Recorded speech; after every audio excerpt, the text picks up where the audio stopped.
All right, hello, my name is Sheridan Mueller. I'm Chloe Romero. And I'm Jordan Bingham, and this is our project on Sana Marin. We chose Sana because we felt that she really represented issues that we believed in, and we liked all the qualities that she represented in a leader. Sana Marin is the Prime Minister of Finland. She was born in 1985, making her 34 years old and sworn in as the youngest serving Prime Minister. She was raised by her mom and her mother's female partner in what Marin has termed a rainbow family, which greatly influenced her political views. She graduated from high school in 2004 and then continued her education as a first-generation university student studying administrative sciences. She entered her professional career in 2012 in administration when she was just 27. Marin has been a member of parliament of the Social Democratic Party since 2015 and then held the position of Transport and Communications Minister in 2019. Finally, Marin took place as Prime Minister in December of 2019. While researching Sana Marin, we found that she possesses very strong transformational leadership skills because of her emotion, values, and long-term goals. On sanamarine.net, I found this quote that I felt really summed up all of her values and expresses her passion and commitment to making an impact. The quote reads, "Social democracy struck my world of values as a movement for equality, freedom, and peace. Environmental values are also close to my heart. Climate change and loss of biodiversity are the biggest problems of our time. Influencing these requires strong political determination and will." Also in this slide, I have included other quotes from Sana Marin of her goals and her plans, which all help create an equal society while fighting climate change and reducing family poverty.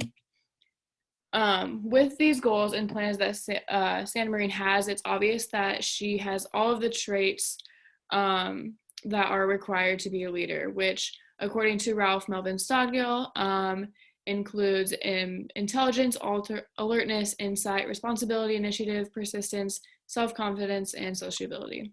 Not only does she present these traits within her plans and goals for her time as Prime Minister, but she's also exhibited many, if not all of these traits while dealing with a pandemic. In regards to the pandemic and Sana Marin's response to it, she had only been the Prime Minister for 4 months before COVID-19 struck, so she has been praised for her success in remaining calm under pressure. Finland's pre-developed crisis prevention plan offered a guide for her to follow, but it was up to her to lead the country to health and safety.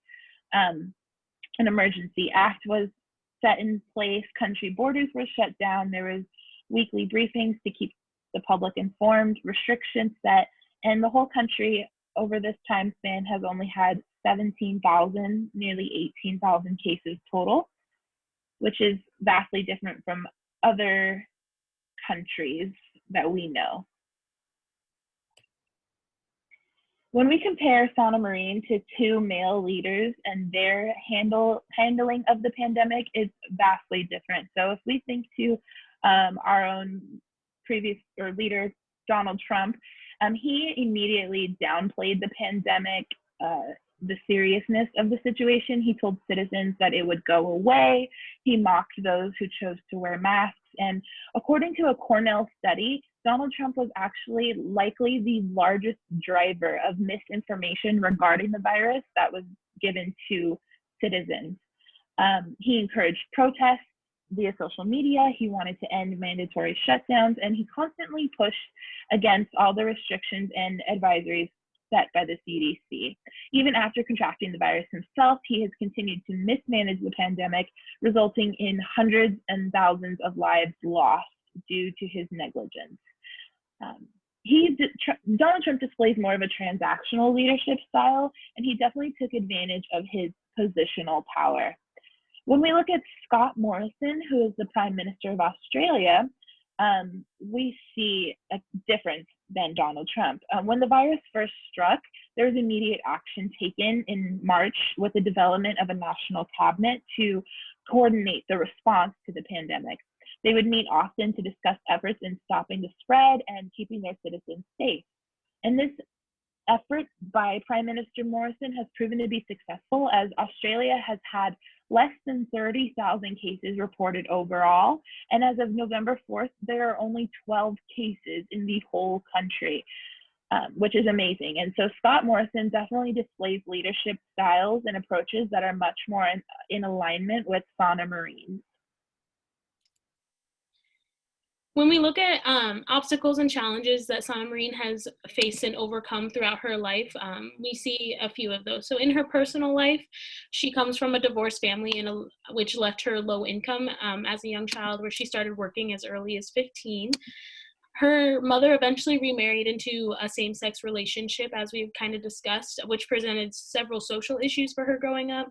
Marin has discussed how that made her feel invisible, since she did not feel that she was able to discuss her home life at school or things like that, because same-sex marriages were not socially accepted. She was also the first person in her family to graduate from high school and first-generation college student. When we look at her professional life, we've discussed how she was sworn in as the youngest serving prime minister, and we've discussed how she was sworn in months before the global pandemic, which presents a lot of issues just within itself. She was also sworn in on a very short notice after her predecessor resigned really quickly. She is also the mother of a young child, which she has been undermined a lot by colleagues in the field because of her abilities and duties as a mother, and then also to her job as prime minister. Many felt that she might not be able to uphold both of those, but despite all of that, she's still overcome and has become a very well-respected prime minister.